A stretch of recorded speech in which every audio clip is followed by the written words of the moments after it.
मैंने तुम्हें चुना है। मैंने तुम्हें चुना है। और तुम्हें नियुक्त किया। और तुम्हें क्या किया है? बोलो, मैं नियुक्त किया गया। क्या तुम्हें नियुक्त किया किस लिए? कि तुम जाकर फल लाओ। तुम जाकर क्या लेकर आओ? फल लेकर आओ। हालेलुया। यहाँ पर क्या लिखा हुआ है? यीशु मसीह ने क्या बोला कि तुमने मुझे नहीं चुना, मैंने तुम्हें क्या किया है? चुना है। और तुम्हें क्या किया? नियुक्त किया। बोलो, नियुक्त किया। बोलिए, मैं नियुक्त किया गया। ठीक है, परमेश्वर ने आपको नियुक्त किया। किस लिए नियुक्त किया? कि तुम बहुत सारा क्या लेकर आओ? बोलो, फल लेकर आओ। बोलो, फल लेकर आओ। परमेश्वर ने हमें क्यों नियुक्त किया है?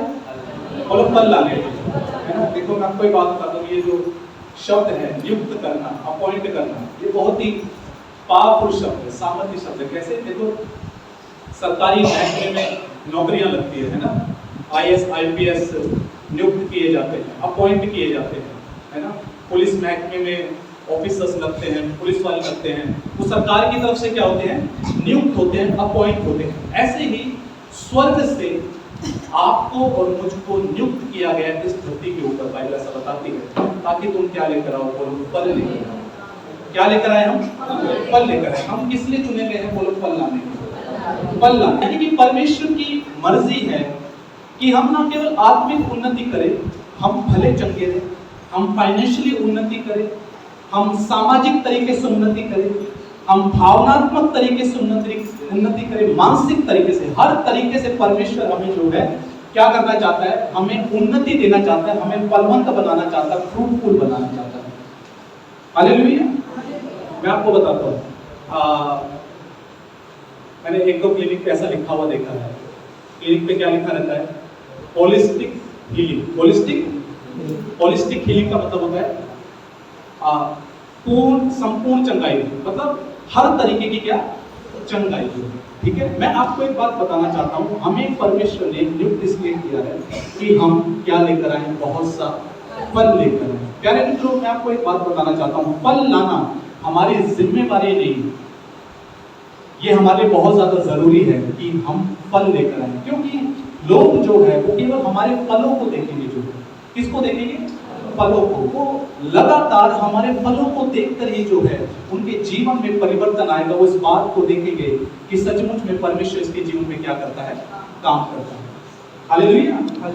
तो आज मैं आपको बताना चाहता हूं कि हमें फलवंत कैसे होना है, क्योंकि फलवंत होना बहुत ज्यादा जरूरी है।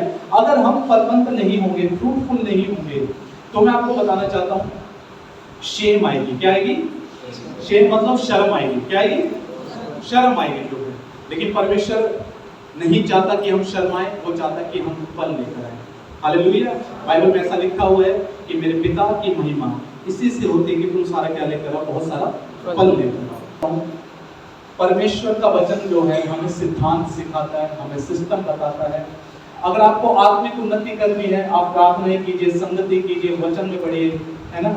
लेकिन अगर हमें सारी बातों में अगर फलवंत होना है, फ्रूटफुल होना है, तो परमेश्वर ने कुछ सिद्धांत ठहराए हैं, कुछ बातें, कुछ सिस्टम ठहराया है। उस सिस्टम को फॉलो किए बगैर हम कभी भी ब्लेस नहीं हो सकते। हम चारों तरफ की चंगाइयां नहीं ले सकते, चारों तरफ से आशीषें नहीं पा सकते, फलवंत नहीं हो सकते।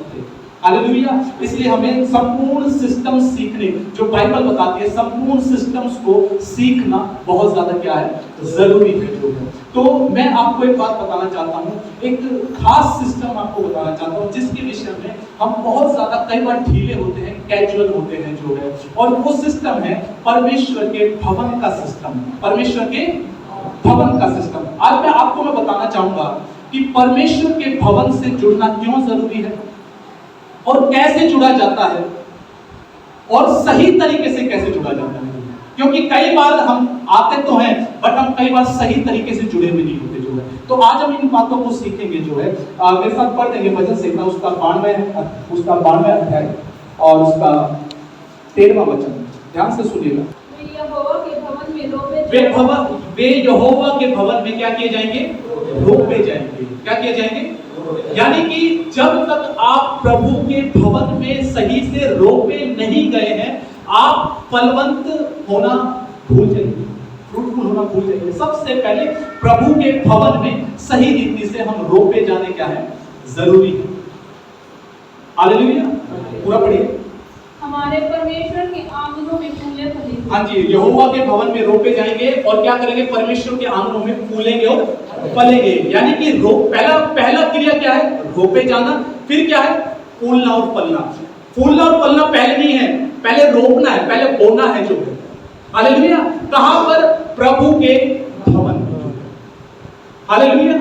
और मैं इसके बारे में आज आपको बहुत सारी बातें, बहुत सारी डिटेल्स मैं आपको देने जा रहा हूं, थोड़ा ध्यान से सुनना जो है। बहुत से लोगों को ऐसा लगता है हम यीशु मसीह को जान चुके हैं, हाँ जी, हम बाइबल पढ़ लेते हैं, हाँ जी, हम प्रार्थना कर लेते हैं। बहुत से लोगों को ऐसा लगता है कि हमें कलीसिया जाने की जरूरत नहीं है, प्रभु के भवन में जाने की हमें क्या नहीं है? जरूरत नहीं है। दूर से भी अब तो जान चुके हैं, दिल में मांग तो रहे हैं, प्रार्थना कर तो रहे हैं। प्यारे भाई, प्यारी बहन, सुनो, मैं जब ये वचन की बात करता हूं तो मैं आपको एक बात बताना चाहता हूं कि वचन से ज्यादा बुद्धिमान नहीं है, वचन से ज्यादा बुद्धिमान नहीं है। मैं आपको बताना चाहता हूं, कलीसिया वो जगह है, एक प्रभु के जन ने बोला, कलीसिया परमेश्वर का एड्रेस है। कलीसिया वो जगह है जहां से परमेश्वर बातचीत करता है, बात करता है। हालेलुया। कलीसिया बिल्कुल ऐसा लगा लीजिए, मान के चलिए, आप में से कौन सा ऐसा व्यक्ति होगा जो ये बोले, हाँ जी ठीक है, हमारे पास किताबें आ चुकी हैं, बच्चे को स्कूल भेजने की क्या है? जरूरत नहीं है। ये बिल्कुल इस तरीके से है। आप में से कौन सा ऐसा व्यक्ति जो अपने बच्चे को घर पे बिठा के पढ़ाता है, जो स्कूल भेजते हैं ना? हेलो। सही से कलीसिया में रोपे जाना अत्यधिक आवश्यक है, अदरवाइज आप जिंदगी में भूल जाइए। मैं यहां से प्रोक्लेम कर रहा हूं, आप फ्रूटफुलनेस को भूल जाइए। आप फ्रूटफुलनेस नहीं देख सकते, आप फलवंतता अपने जीवन के अंदर नहीं देख सकते। जो खून का जो संचालन है हमारे शरीर के अंदर, दिल जो है, आपको सबको पता होगा, दिल पंप करता है ना, खून भेजता है, सारी नस नाड़ियों में खून भेजता है, हमारे शरीर के एक एक हिस्से में जो है खून भेजता है, भेजता है नहीं भेजता है? मेरा आपसे एक सवाल है, अगर हृदय नहीं होगा तो क्या खून प्रवाहित होगा? हेलो, होगा? मेरा आपसे एक सवाल है, आप सबको पता है कि हमारा हम जो पूरे नियंत्रित होते हैं हमारे ब्रेन से, हमारे मस्तिष्क से। मेरा आपसे एक सवाल है, ये ब्रेन अलग हो और ये थर्ड अलग हो, क्या काम करेंगे साथ में? क्या काम कर सकते हैं? बाइबल ऐसा बताती है, मसीह कलीसिया का सर है और हम सब मसीह की देह के अंग है। अंग सही से तभी काम करते हैं, देह सही से तभी काम करती है जब वो सही से सब क्या है? गठित है। जो कैसे हैं? गठित है। अगर वे सही से गठित ही नहीं है, कलीसिया सही से काम नहीं करता है, देह सही से काम नहीं करेगी। हेलो, समझ में आ रही क्या? हालेलुया। इसलिए जो है परमेश्वर के भवन से जुड़ना बहुत ज्यादा जरूरी है। बहुत से लोगों को ऐसा लगता है कि इतना इंपॉर्टेंट नहीं, इतना जरूरी नहीं। मैं आपको बताना चाहता हूँ, मसीह में आने के बाद, प्रभु पे विश्वास करने के बाद, जो आपकी सारी डेस्टिनी प्रभु के भवन से जुड़ी हुई है। हालेलुया। बहुत से लोग कहते हैं मैं परमेश्वर से प्यार करता हूँ। मैं आपसे एक बात कहना चाहता हूँ, आपकी क्रियाओं में अगर प्यार नजर ही नहीं आ रहा तो आप कैसे कह सकते हैं कि आप प्यार करते हैं?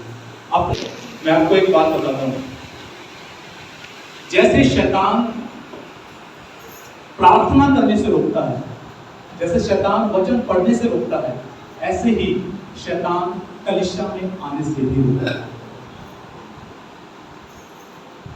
आप सुन पा रहे क्या? उसके लिए चाहे आपके मन में कोई झूठ उसे बोलना पड़े, आपके मन में कुछ भी डालना पड़े। आज रिश्तेदार आ रहे हैं जी, आज जी इसलिए नहीं आ रहे हम कि हमें फलाना ये काम है, आज वो काम है। सुनो, सेमिनार के अंदर पास्टर ने एक बात बोला था, बहुत अच्छी बात थी। उन्होंने बोला था कि एक खोखा चलाने वाला है और एक बहुत बड़ा बिजनेस चलाने वाला है। हमें क्या बनना है? खोखा चलाने वाला है, बड़ा बिजनेस चलाने वाला है। ये मसीह की क्वालिटी में आपको बता रहा हूं। जिसको खोखा चलाना है वो ऐसा कर सकता है, हाँ जी, महीने में एक बार आएंगे। कहने का मतलब क्या है? जिसको एक आम जीवन जीना है, साधारण जीवन जीना है, वो छुट्टियां मार सकता है, कोई दिक्कत नहीं।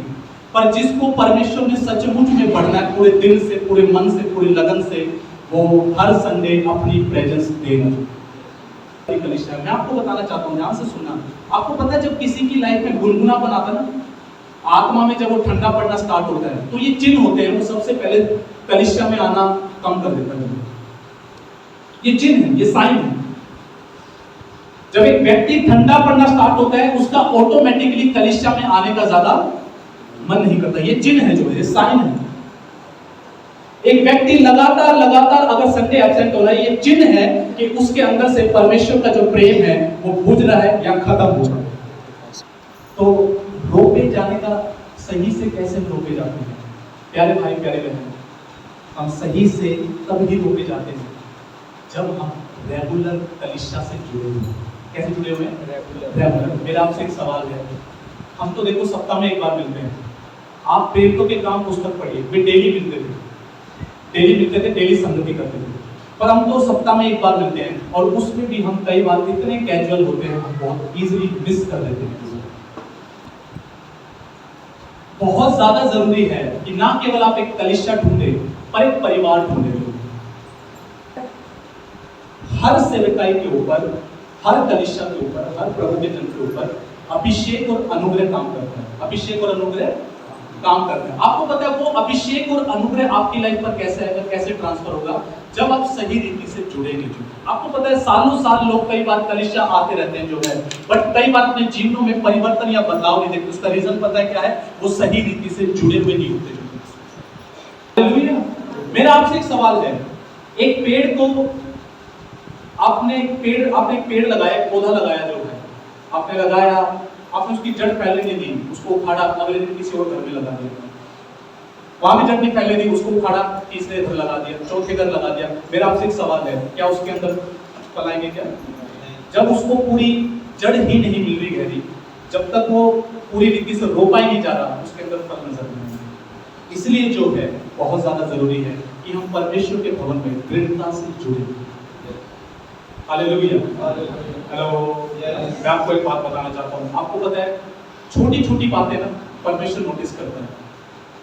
कलीसिया में कुछ बच्चे सुबह 8 बजे घर से चलेंगे, 9 बजे यहाँ पे पहुंचेंगे, जो है बस पकड़ेंगे, आएंगे, जो है यहाँ तक पहुंचेंगे, जो है कई बार ऐसा लगेगा कि यार ये इतनी मेहनत क्यों कर रहे हैं। पर मैं आपको बताना चाहता हूँ, परमेश्वर इस बात को नोट कर रहा है, उसके बलिदान को नोट कर रहा है। जैसे कुरनेलियुस को बोला, तेरे बलिदान स्मरण कर लिए गए, एक समय आएगा आप इसका प्रतिफल काटेंगे अपनी लाइफ में प्रभु यीशु के सामने। Hallelujah, hallelujah, hallelujah. Quality life जीनी है, क्वालिटी वाला मसीह बनना है। बलिदान करके, सैक्रिफाइस करके आना सीखिए संडे को। जो हालेलुया, अपने कामों को टाल कर, जो है, अगर आपको पता है कि यार ये काम मैं दोपहर को भी कर सकता हूँ, मैं सोमवार को भी कर सकता हूँ, आज ही ये काम होना जरूरी नहीं है, मैं उसे टाल कर, जो है, मैं आना प्रेफर करूँगा। Hallelujah, hallelujah, hallelujah. समझ में आ रहा है क्या? इतवार को जो है परमेश्वर को, आपको एक बात बताऊं, परमेश्वर को एक पता हो कि मेरा बेटा आ जाएगा। हालेलुया। जब आप इस कलीसिया में आते हैं, वो आपका वेट कर रहा है, वो आपका इंतजार कर रहा है। और केवल यही नहीं, समय से आना सीखिए। कैसे? समय से। कितने बजे की आराधना है? 10 बजे, है ना? लेकिन कई बार बहुत से लोग हैं जो 10:15 आते हैं, 10:30 आते हैं, 11:45 आते हैं। नहीं, आपको समय से आना सीखना। मेरा आपसे एक सवाल है, आशीष आपके जीवन में लेट हो, अच्छा लगेगा क्या? आपको अच्छा लगता है कि आशीष से लेट हो? आपको लेट, तो प्रभु को कैसे अच्छा लगता होगा कि आप लेट आते हैं? हेलो, देखो मैंने एक चीज नोटिस किया है, जब भी सेमिनार का टाइम आता है, सेमिनार का जब भी टाइम आता है, सेमिनार पे लोग हमेशा टाइम पे होते हैं। आज ही अगर पास्टर आएंगे, आज रेस्टोरेंट का खाना मिलेगा, और सारे क्या टाइम से। जब संडे का टाइम आता है, वही दाल रोटी, लेट, टाइम से नहीं। देखो पास्टर को देख के मत चलिए, जो है आज ये पास्टर आ रहा है इसलिए टाइम से मत आइए, परमेश्वर के लिए। हालेलुया। आप पास्टर्स के लिए मत आइए, आप परमेश्वर के लिए आ रहे हैं, इसलिए समय से आइए, इसलिए समय का आदर कीजिए, इसलिए परमेश्वर का आदर कीजिए। हालेलुया। आप मान के चलिए, आपके माँ बाप अगर आपको ढीला छोड़ दे, जा जो मन करे वो कर, आप अपनी मनमानी पे छोड़ दे, आपका क्या हाल होगा? सही हाल होगा? बिगड़ जाएंगे लोग।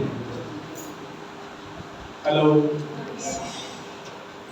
मान के चलो मन को जो उसके पापा ने 1000 रुपए दिए, ठीक है, और मन के पापा इससे पूछे ना भाई 1000 रुपए तूने कहां खर्च किए, क्या होगा?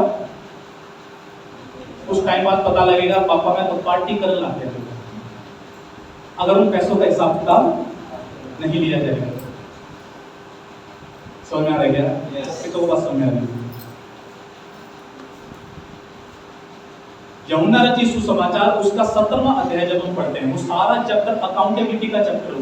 यीशु मसीह पिता को अकाउंटेबिलिटी दे रहा है, वो बता रहा है कि जो काम तूने मुझे सौंपा था वो पूरा मैंने कर दिया है। जो चेले लोग कहीं पर भी जाते थे, बाइबल ऐसा बताती है कि वो आकर अपनी रिपोर्ट देते थे यीशु मसीह को कि हमने क्या क्या कार्य किए, क्या क्या काम किए हैं, हमने किस किस को सुसमाचार सुनाया है, हमने किस किस को चंगा किया। वो रिपोर्ट देते थे अपनी। जो हेलो, समझ में आ रही है? इवन मैं बीइंग एज अ पास्टर, अगर मैं यहाँ पे खड़ा भी हूं, मैं भी अकाउंटेबल हूं। मैं हर संडे अकाउंटेबल होता हूं, एवरी संडे। मैं अपनी लाइफ को लेकर मैंने क्या प्रचार किया है, कितने लोग आए थे, मैं अकाउंटेबल होता हूं। मैं आपको सच कह रहा हूं, जो मुझे भी जवाब देना होता है। अगर मेरे ऊपर कोई, और मैं आपको एक बात बताऊं, अगर मेरे ऊपर कोई देखरेख करने वाला नहीं होगा, अकाउंटेबल नहीं होगा, तो मैं भी बिगड़ सकता हूं। मुझे कोई ऊपर से सुधार करने वाला नहीं है, ठीक करने वाला नहीं है, मैं भी खराब हो सकता हूं। इसीलिए जो है अकाउंटेबल होना सीखिए लाइफ को लेकर। कई बार लोगों की लाइफ का पता ही नहीं होता उनकी लाइफ में चल क्या रहा है, क्या जी रहे हैं, सही जी रहे हैं, मर रहे हैं, पता नहीं जो कौन सा संघर्ष कर रहे हैं, क्या कर रहे हैं, कुछ नहीं पता होता। जो कई बार अकेले लड़ रहे होते हैं, अपने आप ही आत्मिक युद्ध में लड़ रहे होते हैं, पास्टर को पता ही नहीं होता। पास्टर को पता नहीं तो पास्टर कहां से प्रेयर करेगा आपके लिए? हेलो, समझ में आ रहा है क्या? आप इतवार क्यों नहीं आ रहे? आप परमेश्वर, आप संगति में क्यों नहीं आ रहे? आप ऑनलाइन प्रेयर में क्यों नहीं जुड़े हुए? आपको एटलीस्ट अकाउंटेबल होना सीखना। आपको बताना मैं इस वजह से नहीं जुड़ पा रहा हूं, या मैं इस वजह से नहीं आ पा रहा हूं। हालेलुया। बहुत कम लोग ऐसे होते हैं जो अपनी लाइफ को खोलते हैं, जो अपनी लाइफ के संघर्षों को बांटते, जो बताते हैं मैं यहां स्ट्रगल कर रहा हूं। उनसे बात करें, लगभग लोगों से बात करें, हाँ जी सब बढ़िया चल रहा है, हाँ जी सब बढ़िया। वास्तव में कई बार बढ़िया चल नहीं रहा होता, अंदर सब खराब चल रहा होता है। तो कब पता लगता है? जब एक बहुत बड़ा बम फटता ना, पता लगा बम फट गया, तो तब आवाज आई बम फटने की, तब पता लगा। फिर पूछते हैं यार ये बम फटा कैसे? जो भाई ये बम इसलिए फटा क्योंकि जब धीरे धीरे बारूद भरा जा रहा था ना, तुमने बताया नहीं। जो तीसरा पॉइंट, कैसे हम सही से कलीसिया से जुड़ते, ध्यान से सुनना।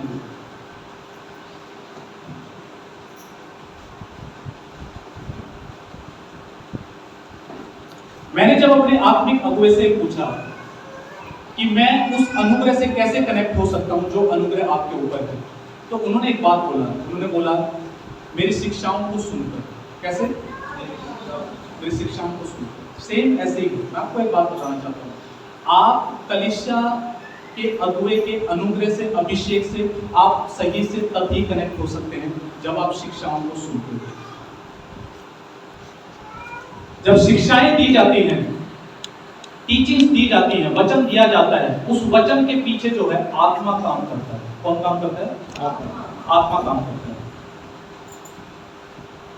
अब कई बार ऐसे लोगों को देखना जो नफरती बयान देंगे, नफरती भाषण देंगे, जो है उनके पीछे एक आत्मा काम कर रहा है। पता लगा कि जितने उसको सुन रहे हैं सब नफरत से भर गए, सब कड़वाहट से भर गए। महज सिर्फ भाषण की बात नहीं है, उसके पीछे एक आत्मा काम कर रहा है। कौन सा आत्मा काम कर रहा है? नफरत का आत्मा काम कर रहा है। इस वजह से जब वो बोल रहे हैं तो लोगों में क्या फैल रही है? नफरत फैल रही है, कड़वाहट फैल रही है।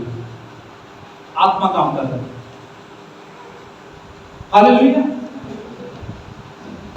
प्रेरित पौलुस गलातियों की पुस्तक में ऐसा लिखता है कि अगर तुम किसी और सुसमाचार को ग्रहण करोगे तो तुम किसी और आत्मा को भी ग्रहण कर लोगे।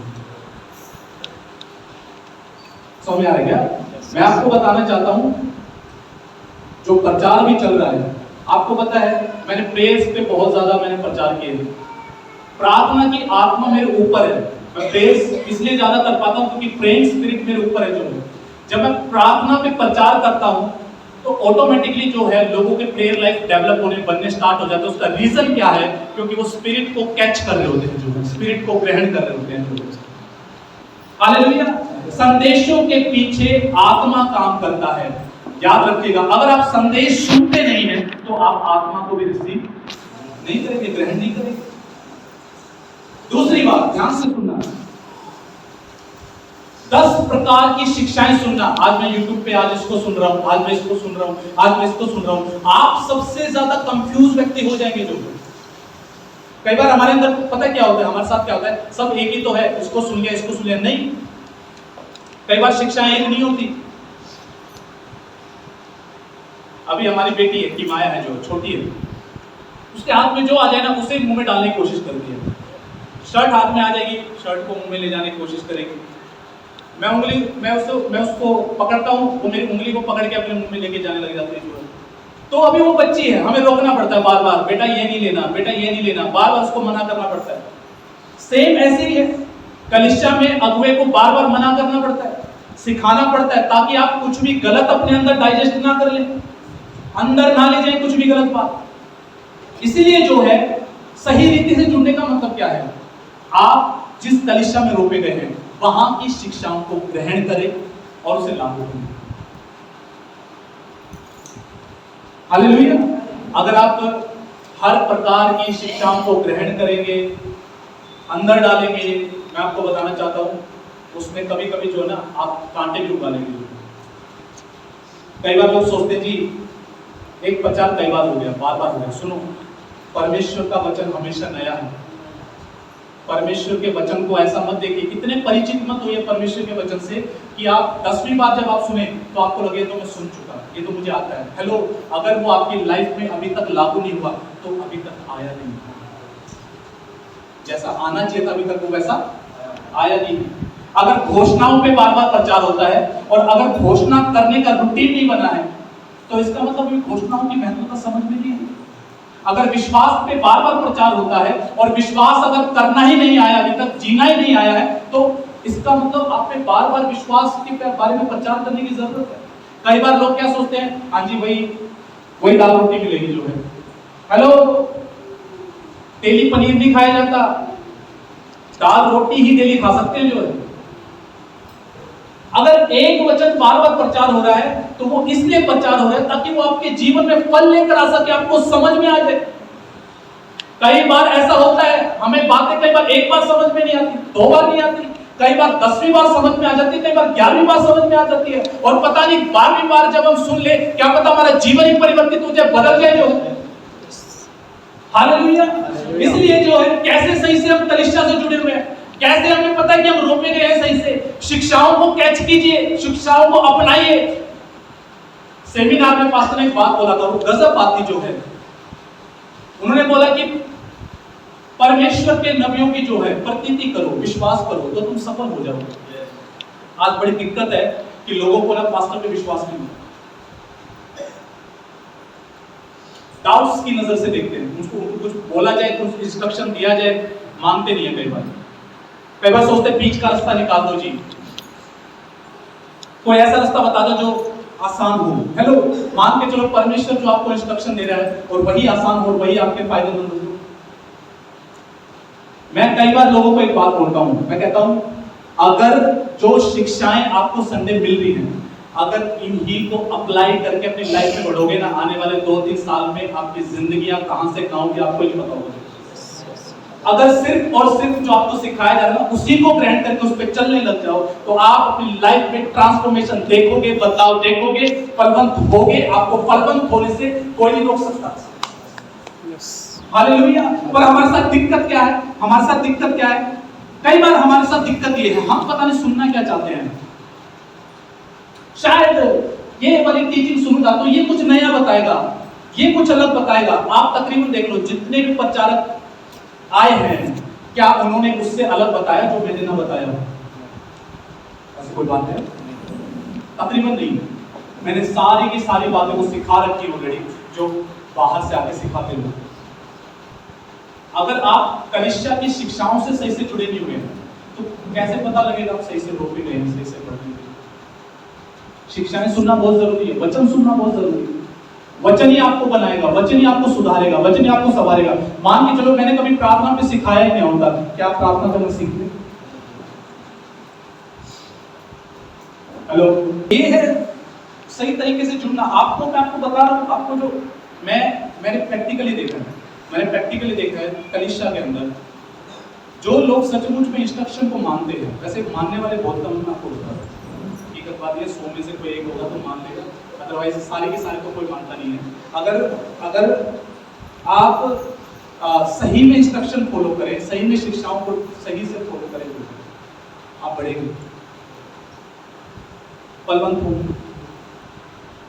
आशीष, अनुग्रह और अभिषेक में शुरुआत में आप तभी बढ़ सकते हैं जब आप राइटली कनेक्टेड हो।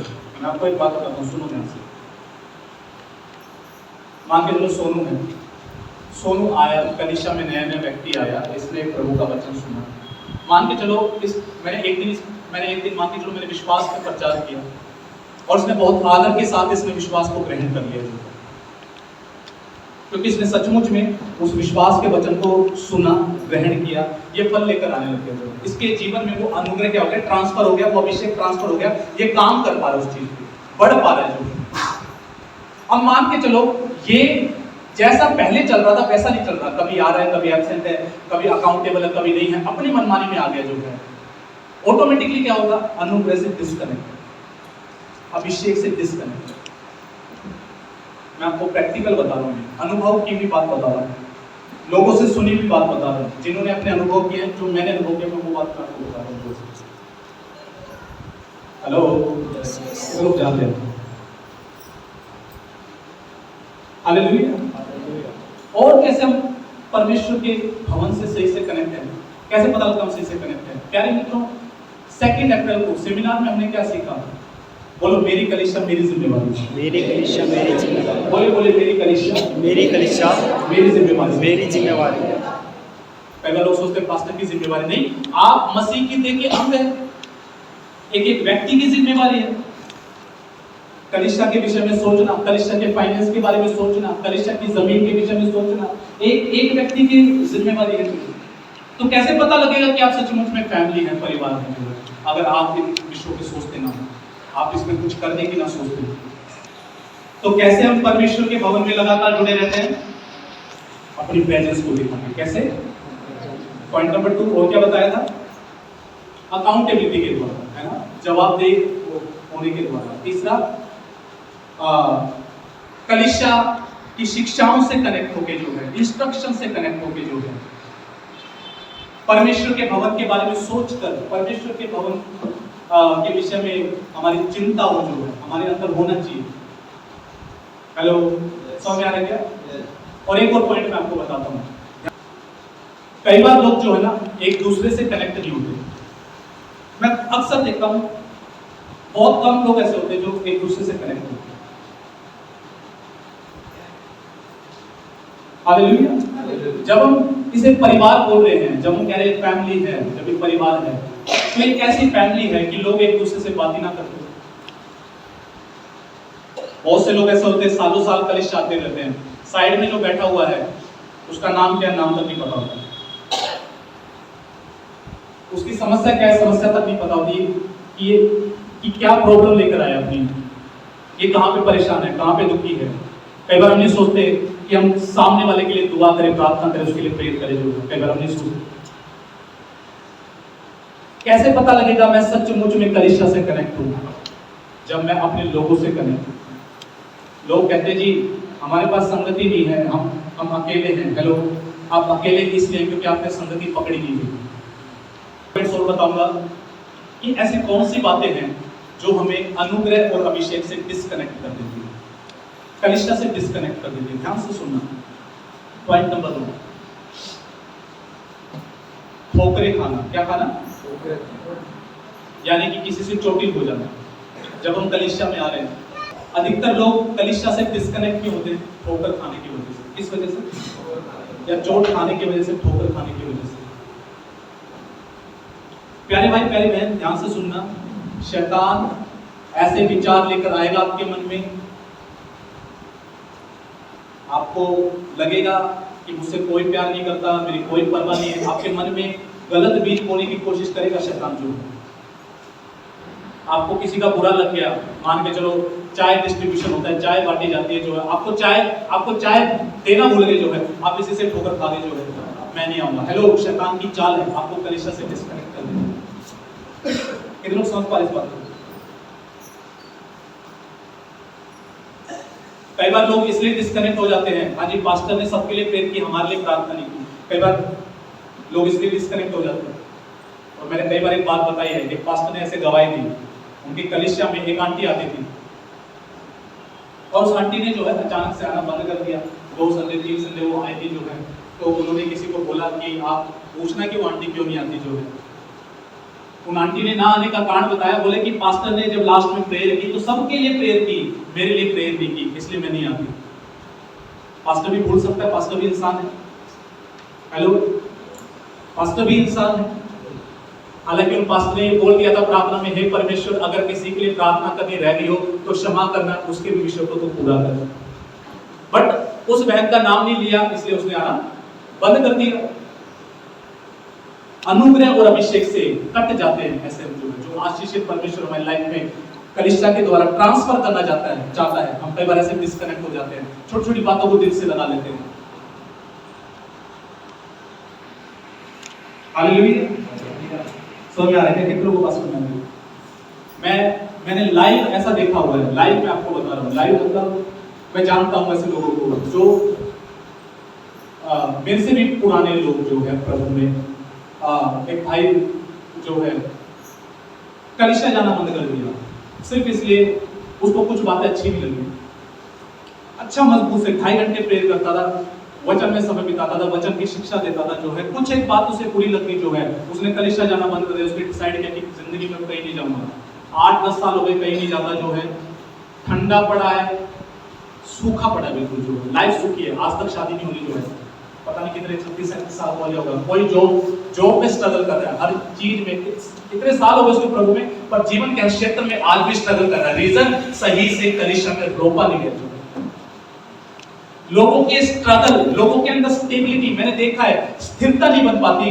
कारण क्या है? सही से रोपे नहीं गए, स्थिरता नहीं है। फाइनेंस में स्थिरता नहीं है, जीवन में स्थिरता नहीं है, रिलेशनशिप में स्थिरता नहीं है, आत्मिक जीवन में स्थिरता नहीं है, सही से रोपे नहीं गए, इस वजह से स्थिरता नहीं है। आपको पता है कई बार लोग ये सोचते हैं कि मैं परमेश्वर को जान गया हूं तो अब जो सारी आशीष आनी परमेश्वर की ओर से आनी। सुनो ध्यान से, परमेश्वर को इंसान की जरूरत पड़ती है हमें ब्लेस करने के लिए, हमें आशीष देने के लिए। मेरा आपसे एक सवाल है, क्या सुसमाचार आपके पास घर में आ गया था? प्रभु ने क्या किया था? किसी को भेजा, आपकी लाइफ में मुझे भेजा। क्या आप ऑटोमेटिकली चंगे हो गए? किसी के हाथ का परमेश्वर ने इस्तेमाल किया तब चंगाई आई, किसी ने प्रार्थना की तब बरकत आई, किसी ने कुछ किया तब आशीष आई। कई बार लोग सोचते हैं परमेश्वर को जान के हमें इंसान की जरूरत नहीं है। सुनो ध्यान से, शैतान लाख प्रयास करेगा आपको अनुग्रह और अभिषेक से डिस्कनेक्ट करने के लिए, आपको कलीसिया के अगुवे से डिस्कनेक्ट करके लिए। समझ में आ रहा है क्या? यस। कैसे डिस्कनेक्ट करता है? ध्यान से सुनना, कैसे डिस्कनेक्ट करता है? लोगों का इस्तेमाल करेगा। लोग आएंगे, बीज लेके आएंगे अपने हृदय में, जो शैतान ने उनके मन में बोला था। अच्छा तेरे तेरा काम नहीं बन रहा, तो यहाँ छोड़, यहाँ काम नहीं बनेगा, चल मैं तेरे को वहां लेके चलता हूँ, वहां तेरा काम बनेगा। यहाँ पर भी मैं आपको क्या बताना चाहता हूँ कि कई बार शैतान जो है, आप जहाँ पे रोपे गए हैं आपको वहां से उखाड़ने की कोशिश करेगा। गलत विचारधाराओं को आपके मन में डालेगा, लाभ डालेगा आपके मन में। हो सकता है अगुवे के प्रति आपके मन में जहर डाले, आपके मन में कोई खटास आ जाए, आपको कोई बात पसंद ना आए, आप बुरा मान जाए, जो है आप ठोकर खा जाए, जो है आप याद रखेगा, आप उसी मोमेंट पे डिस्कनेक्ट हो जाते हैं। इसलिए बहुत हृदय को बचा के रखे। जो है कई बार हमें मिस्टेक करते हैं, जो है हम ऐसे लोगों के साथ कई बार संगतियां बढ़ा रहे होते हैं, मिल रहे होते हैं ऐसे लोगों के साथ। हमें पता होता है कि व्यक्ति जहर लेके घूमता है, जो है वो चाय पीते पीते ना आपके अंदर कब फुस फुस करके वो जहर डाला, आपको भी पता लग रहा है। हेलो, समझ में आ रहा है क्या? डिस्कनेक्ट हो जाइए ऐसे लोगों से। बहुत ज्यादा संगति रखने की जरूरत नहीं है ऐसे लोगों से। मैं आपको बता रहा हूँ, आप चाल को समझिए। आत्मिक जगत में किसी की चाल है, आपको डिस्कनेक्ट करनी है। अब्राहम पे बुलाहट थी, अब्राहम पे आशीष थी। लूत उसका भतीजा था, लूत पे बुलाहट नहीं थी, बुलाहट अब्राहम पे थी। अब्राहम आशीषित व्यक्ति था, उस व्यक्ति से लूत जुड़ गया, लूत भी क्या होने लग गया, आशीषित होने लग गया। लूत को समझ में नहीं आ रहा था कि तू जो ये आशीष पा रहा है ना, ये अब्राहम से जुड़ने की वजह से पा रहा है जो है। क्या हुआ, दोनों के चरवाहों में झगड़े होने लगे। लूत ने जाके अब्राहम को बोला, देख झगड़ा होना ठीक नहीं है, अलग हो जाते हैं। लूत को बजाय ये कहने के कि अब्राहम झगड़ा तेरे और मेरे चरवाहे का, तेरा और मेरा थोड़ी ना है, मैं तो हमेशा तेरे साथ रहूंगा, तुझसे जुड़ा रहूंगा, उससे डिस्कनेक्ट हुआ, हरियाली चुनी, गलत जगह पहुंच गए। आपको पता है, हम एक प्रभु के जन को अक्सर हमने बुलाया है जो है, मैं नाम नहीं लूंगा जो है, वो एक दिन जब हम उनको लंच के लिए लेकर गए जो है, जब हम उनके साथ बैठे, हम जब खाना खा रहे थे, तो वो अनुग्रह के बारे में बात कर रहे थे, अभिषेक के बारे में बात कर रहे थे। वो कह रहे थे कि हमें जो अगुवे के ऊपर जो अनुग्रह और अभिषेक होता है, हमें उसकी जरूरत होती है। अकेला जो अनुग्रह अभिषेक हमारी लाइफ में है, कई बार वो अकेला काम नहीं करता, हमें जो अगुवे के ऊपर अभिषेक और अनुग्रह वो भी चाहिए हमें जो। तो उन्होंने मुझे बताया, वो बोले कि सालों पहले जो है परमेश्वर बोले कि शैतान ने जो है मुझे मेरे आत्मिक अगुवे से अलग कर दिया था, जो सालों पहले। बोले बहुत ज्यादा राजनीति की लोगों ने इधर की बात उधर की बात ऐसे ऐसे लगाई और मैं उससे डिस्कनेक्ट हो गया, मैं उस अनुग्रह से डिस्कनेक्ट हो गया। मेरे को सालों हो गए मेहनत करते हुए, मेरे को जहां पहुंचना चाहिए था मैं वहां नहीं पहुंच पाया था। रीजन, मैं उस अभिषेक से, उस अनुग्रह से डिस्कनेक्ट हो गया। वो बता रहे थे, उन्होंने बताया उसके बाद मैं इससे जुड़ा, फिर उससे जुड़ा, फिर उससे जुड़ा, और मेरे को समझ नहीं आता मैं किससे जुड़ूं। एक दिन मैंने परमेश्वर से बातें की, प्रार्थना किया, तो परमेश्वर ने बोला कि जहां तू था वहीं वापस जा। 18-19 साल बाद, 18-19 साल बाद जो है दोबारा से परमेश्वर ने उनको उनके अगुवे से कनेक्ट किया, सारी बातों को दूर किया। अब वो ज्यादा तेजी से बढ़ रहे हैं, ग्रो कर रहे हैं।